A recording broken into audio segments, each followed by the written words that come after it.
Assalamualaikum warahmatullahi wabarakatuh. Selamat pagi Bapak Ibu dosen dan teman-teman sekalian.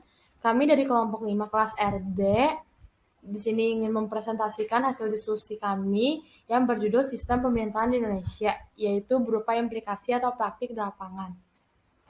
Berikut ini merupakan dosen pengampu dan ada anggota kelompok kami yang terdiri dari saya sendiri, Grace Deborah, NIM 077, Nadine Trisintia, NIM 133, Rohani Magdalena 170, dan Wiswati Kambunan, NIM 038.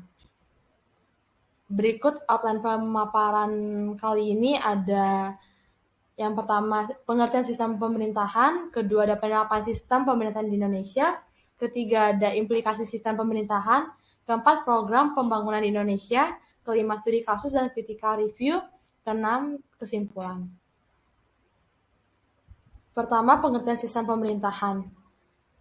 Pengertian sistem pemerintahan menurut hukum tata negara itu merupakan suatu kajian pemerintahan negara yang bertolak dari hubungan antara semua organ negara, termasuk hubungan antar pemerintah pusat dengan bagian-bagian yang ada dalam negara. Sistem pemerintahan juga bisa diartikan sebagai suatu tatanan utuh yang terdiri atas berbagai komponen pemerintahan yang bekerja saling bergantungan dan mempengaruhi dalam mencapai tujuan dan fungsi pemerintahan. Yang kedua ada penerapan sistem pemerintahan di Indonesia. Itu setiap negara pasti memiliki sistem untuk menjalankan kehidupan pemerintahannya. Sistem ini disebut dengan sistem pemerintahan, di mana di Indonesia itu ada beberapa macam sistem pemerintahan yang dibedakan menjadi 3. Itu ada presidensial, parlementer, dan parlementer semu. Kemudian ada sistem pemerintahan sebelum amandemen, itu terdapat 7 poin, yaitu ada Indonesia merupakan negara hukum, di mana negara Indonesia berdasar atas hukum, tidak berdasarkan kekuasaan belaka. Terus kedua ada presiden dan wakil presiden dipilih oleh MPR dengan suara terbanyak. Kemudian ada Majelis Permusyawaratan Rakyat ialah lembaga tertinggi negara. Dan tidak adanya pembagian kekuasaan. Kemudian ada presiden memegang kekuasaan pemerintah. Terus ada lembaga-lembaga tinggi negara, yaitu ada presiden, Dewan Pertimbangan Agung, Dewan Perwakilan Rakyat, Badan Pemeriksa Keuangan, dan Mahkamah Agung.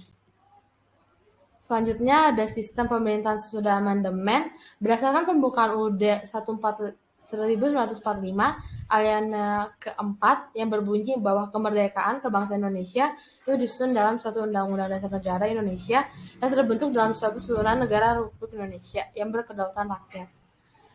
Itu terdapat ada negara Indonesia adalah negara hukum, sistem konstitusional, kedaulatan berada di tangan rakyat dan dilaksanakan menurut Undang-Undang Dasar Pasal 2 Ayat 1, dan adanya pemilihan langsung oleh rakyat, sistem bikameral, mekanisme checks and balance, dan terakhir pemberian kekuasaan yang lebih besar kepada parlemen untuk melakukan pengawasan dan fungsi anggaran. Selanjutnya saya akan menjelaskan implikasi sistem pemerintahan. Secara singkat dapat dikatakan bahwa sistem pemerintahan Indonesia adalah gabungan. Hal itu dapat dilihat dari sejarahnya, di mana Indonesia mengalami beberapa perubahan sistem pemerintahan.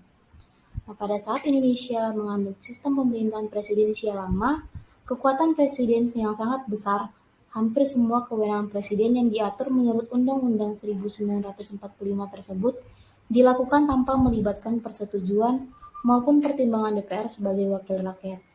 Kemudian, karena tidak adanya pengawasan dan persetujuan DPR, maka kekuasaan presiden cenderung mudah disalahgunakan.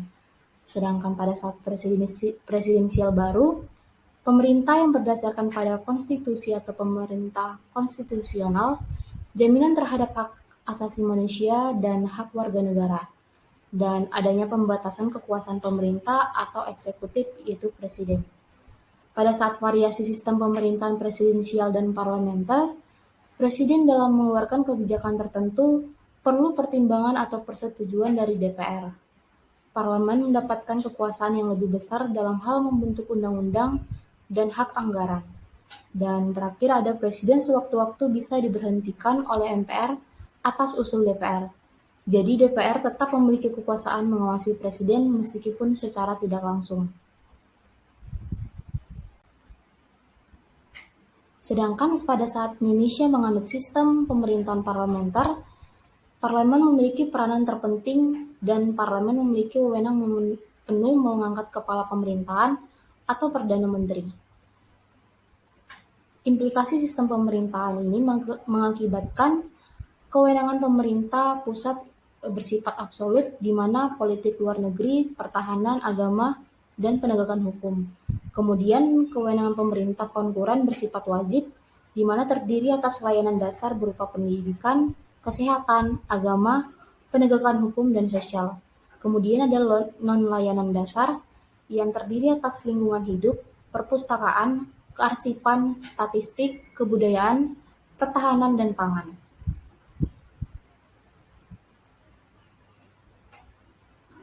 Untuk urusan pemerintahan terbagi menjadi 3, di mana yaitu ada absolut, konkuren, dan umum.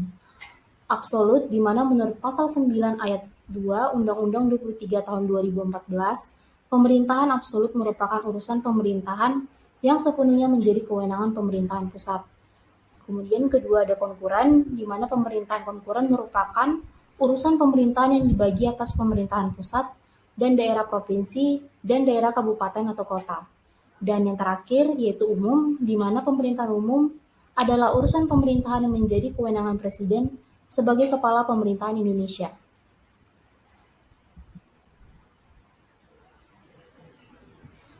Urusan pemerintahan yang menjadi kewenangan pemerintahan pusat yaitu urusan pemerintahan yang lokasinya lintas daerah provinsi atau lintas negara.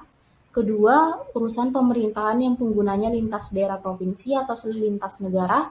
Ketiga, urusan pemerintahan yang manfaat atau dampak negatifnya lintas daerah provinsi atau lintas negara. Keempat, ada urusan pemerintahan yang penggunaan sumber dayanya lebih efisien apabila dilakukan oleh pemerintahan pusat. Dan yang terakhir, ada urusan pemerintahan yang peranannya strategis bagi kepentingan nasional. Sedangkan untuk urusan pemerintahan yang menjadi kewenangan pemerintahan daerah provinsi terdiri atas: pertama, urusan pemerintahan yang lokasinya lintas daerah kabupaten atau kota. Kedua, ada urusan pemerintahan yang penggunaannya lintas daerah kabupaten atau kota. Dan yang ketiga, urusan pemerintahan yang penggunaan sumber daya yang lebih efisien apabila dilakukan oleh pemerintahan provinsi.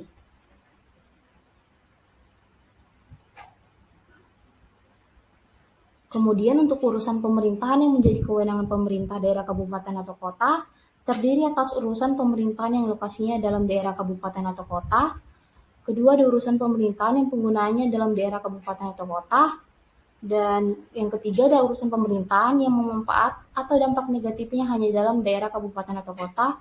Dan yang terakhir yaitu urusan pemerintahan yang penggunaan sumber daya lebih efisien apabila dilakukan oleh pemerintah kabupaten atau kota.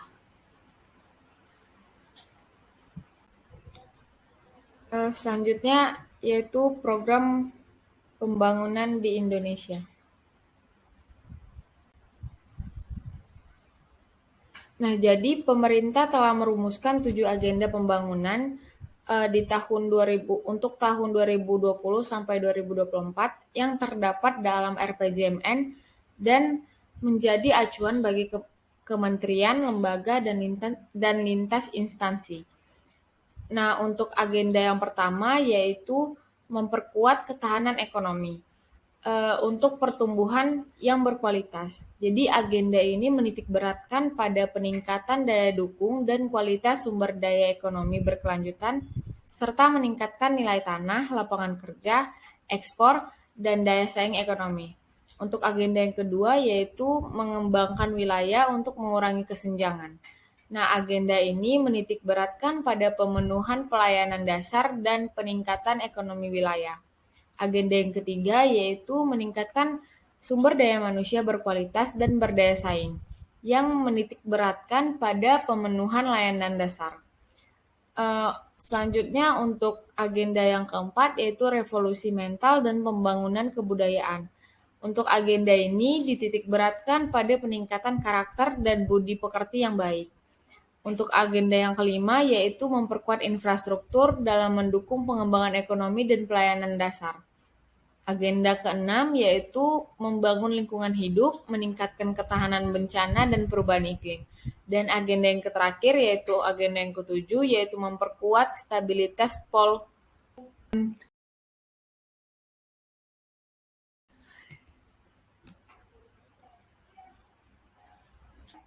Dan untuk agenda yang terakhir yaitu memperkuat stabilitas politik, hukum, pertahanan, dan keamanan, serta transformasi pelayanan publik.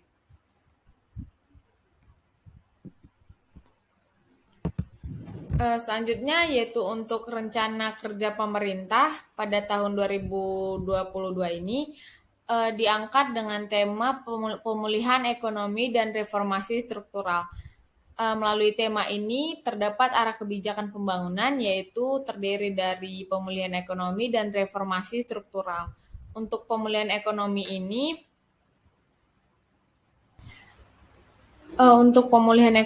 ini dapat diterjemahkan sebagai upaya pemulihan daya beli masyarakat dan dunia usaha serta diversifikasi ekonomi. Pemulihan daya beli dan dunia usaha yang dilakukan sejalan dengan penuntasan krisis kesehatan, kemudian dilakukan melalui pemberian bantuan untuk pemulihan dunia usaha, lalu menjaga daya beli rumah tangga, percepatan pembangunan infrastruktur padat karya, serta program khusus atau prioritas arahan Presiden. Selanjutnya untuk diversifikasi ekonomi ini dicapai melalui peningkatan nilai tambah, ketahanan pangan, pembangunan rendah karbon, peningkatan pemerataan infrastruktur, dan kualitas layanan digital. Untuk reformasi struktural ini terdiri dari reformasi iklim investasi, reformasi kelembagaan, reformasi peningkatan kualitas sumber daya manusia, dan perlindungan sosial. Selanjutnya di dalam RKP tahun 2022 ini terdapat strategi pembangunan yaitu sebagai operasionalisasi dari arahan kebijakan, disusunlah strategi pembangunan yaitu meningkatkan nilai tambah sektor industri, mempercepat pemulihan dan pertumbuhan sektor pariwisata, meningkatkan ketahanan pangan masyarakat, meningkatkan peran UMKM terhadap ekonomi nasional, meningkatkan pemerataan infrastruktur, meningkatkan pemerataan dan kualitas layanan digital, meningkatkan capaian penurunan emisi dan intensitas emisi gas rumah kaca, mempercepat reformasi perlindungan sosial, meningkatkan kualitas sumber daya manusia dan inovasi, serta memperkuat sistem ketahanan nasional dan penanganan COVID-19. Kemudian untuk rencana kerja pemerintah daerah, kita mengambil lokasi yaitu di Kabupaten Bantul pada tahun 2000 untuk tahun 2022. Arah kebijakan dari Kabupaten Bantul ini dalam RPJMD tahun 2021 sampai 2026 yaitu percepatan pemulihan kondisi sosial dan ekonomi melalui optimalisasi keunggulan kompetitif lokal dan sumber daya manusia yang berkualitas. Kemudian melalui arahan itu diusung tema yaitu penguatan produk unggulan yang didukung sumber daya manusia dan infrastruktur yang berkelas. Terdapat prioritas pembangunan yaitu penguatan produk unggulan, peningkatan kualitas sumber daya manusia, pemanfaatan infrastruktur pendukung ekonomi, pemanfaatan perlindungan lingkungan, sosial dan bencana, serta penguatan reformasi birokrasi.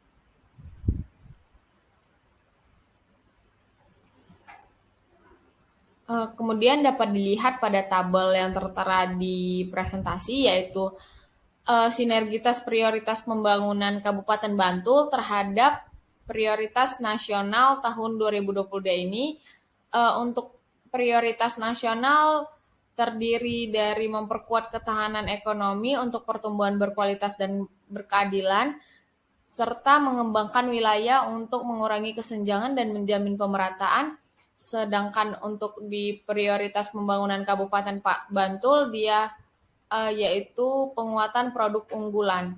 Kemudian pada prioritas nasional terdapat meningkatkan kualitas sumber daya manusia dan yang berdaya saing, kemudian revolusi mental dan pembangunan kebudayaan. Sedangkan untuk prioritas pembangunan Kabupaten Bantul dia yaitu peningkatan kualitas sumber daya manusia. Kemudian untuk prioritas nasional pada bagian memperkuat infrastruktur untuk mendukung pengembangan ekonomi dan pelayanan dasar, sedangkan di prioritas pembangunan Kabupaten Bantul dia pemantapan infrastruktur pendukung ekonomi. Sedangkan kemudian pada prioritas nasional membangun lingkungan hidup, meningkatkan ketahanan bencana dan perubahan iklim. Dan untuk prioritas pembangunan Kabupaten Bantul dia pemantapan perlindungan lingkungan, sosial, dan bencana. Dan yang terakhir pada prioritas nasional dia memperkuat stabilitas politik, hukum, pertahanan, dan keamanan, serta transformasi pelayanan publik, sedangkan pada prioritas pembangunan Kabupaten Bantul dia penguatan reformasi birokrasi.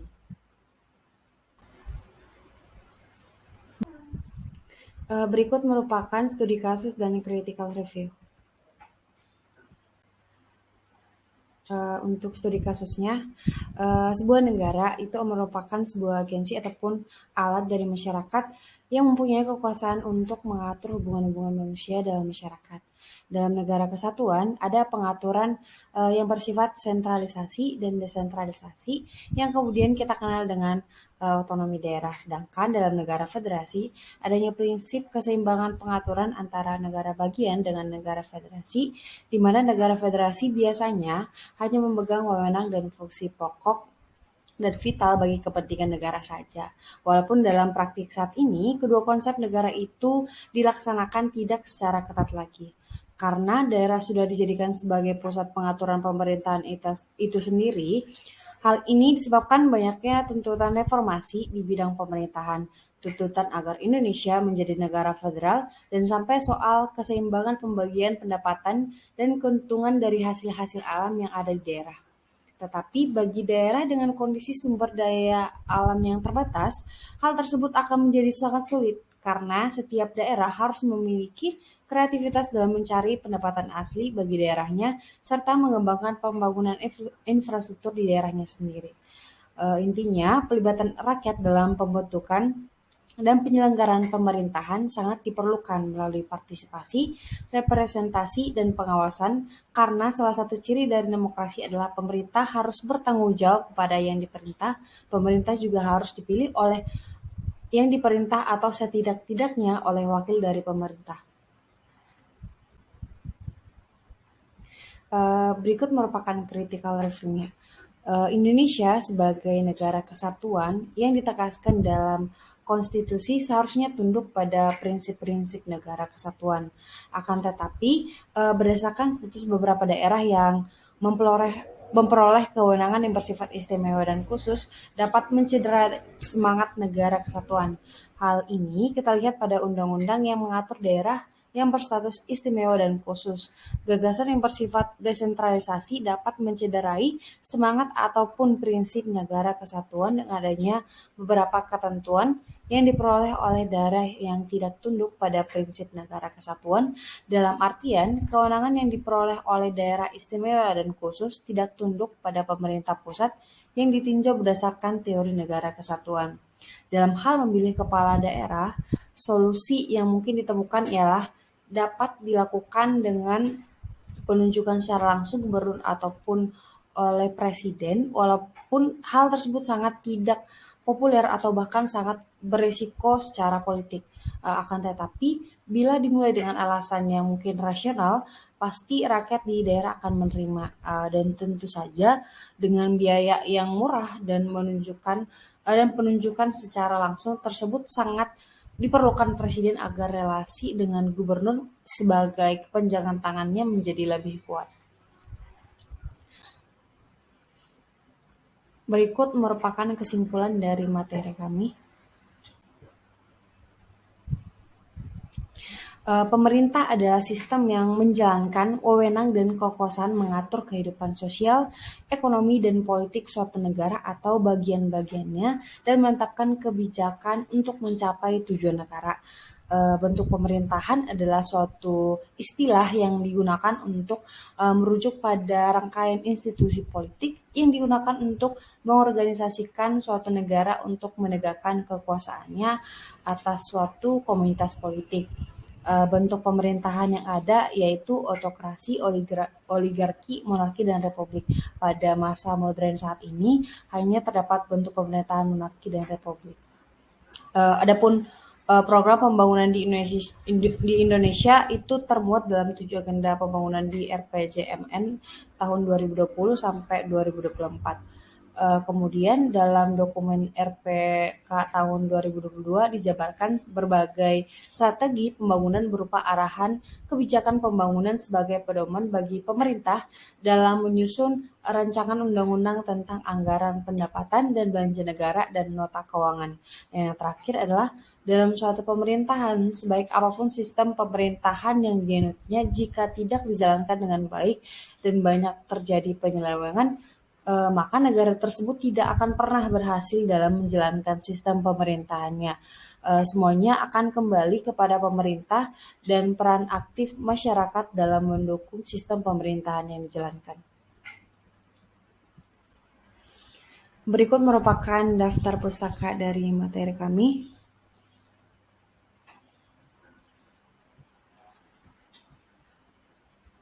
Sekian presentasi dari kelompok 5. Apabila ada kesalahan kata dan pengucapan, kami meminta maaf. Jika ada teman-teman yang ingin bertanya, silakan mencantumkan di kolom komentar. Sekian dan terima kasih.